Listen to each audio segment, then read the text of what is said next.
Good evening. बहुत late हो गया है, 9:52 हो गए हैं। अभी ना माइंड बहुत सर दर्द कर रहा है। मेरे माइंड में अभी फिर से इशिका मैम घूम रहे हैं। मेरा माइंड ना ये कह रहा है कि मेरे लिए जैसे कोई जॉब ही नहीं बची है दुनिया भर में, और इसीलिए मैं इसी पे प्रैक्टिस करी जा रही हूँ। तो मेरी टाइप है कि स्पेक्युलेटिव इन्वेस्टमेंट, जो 4th नंबर टाइप है, और ये सबसे ज़्यादा रिस्की होती है। गोल इसका क्या है कि मार्केट की फ्लक्चुएशंस में भी प्रॉफिट कमाना बाय एंटिसिपेटिंग प्राइस। देखिए, जैसे जैसे रिस्क ज़्यादा बढ़ेगा उतने उतने प्राइस की चेंजेस भी ज़्यादा होंगी। फिर पहले से पता करके कि भाई इतने प्राइस चेंज होने वाले हैं, फिर उतनी फ्लक्चुएशन आएंगी, प्राइस गिरेंगी, तो उसमें से प्रॉफिट कैसे कमाना है, इस स्पेक्युलेटिव इन्वेस्टमेंट होती है। कहते हैं ना कि शॉर्टकट्स अपना, वो इस इन्वेस्टमेंट का काम है। नेक्स्ट इसके बीच में और क्या होता है, कम खरीद लो, ज़्यादा बेच दो। ऐसे ही करते हैं ज़्यादातर investors, buy low sell high. No guaranteed return, return भी कोई पक्का पता नहीं है मिलेगी आएगी नहीं आएगी। ठीक है, मार्केट की वॉलेटिलिटी जो होती है वो भी एक तरह से ऐसी रहती है। ठीक है, स्टेबिलिटी नहीं रहती, वॉलेटिलिटी, बहुत चेंजेस आती हैं मार्केट में। देखिए, थ्योरेटिकल पॉइंट से समझ आ रहा है, थ्योरी नहीं है। जो स्पेक्युलेटिव होती है बेसिकली, इसमें लाइक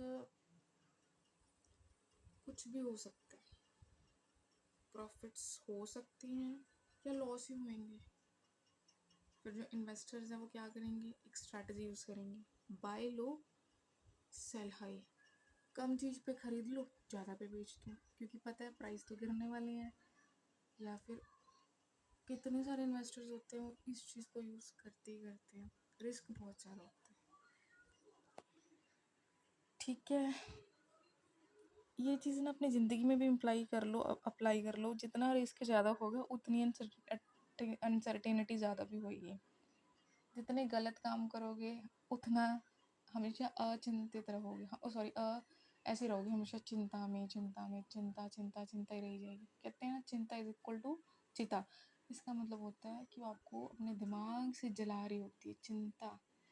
चिंता भी काफ़ी तरह की होती है। देखिए, माँ की चिंता थोड़ा ना गलत होगी, पर वही चिंता जब हर रोज़ हो रही है, लाइक मुझे जैसे होती है, वो क्यों हो रही है, कोई कारण होगा ना, इसीलिए।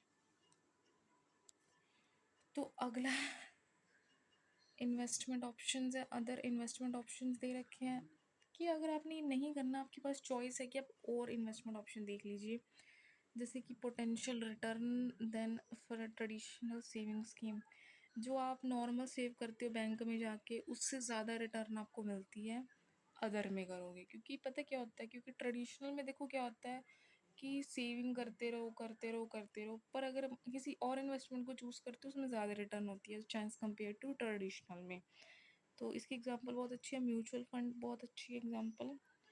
और ये इसका मतलब था ना, इसका एक और कीवर्ड है influenced by the key behaviour. मेरे दिमाग में इस टाइम पे पीहू क्यों आ रही है, ओह गॉड। चलो ठीक है।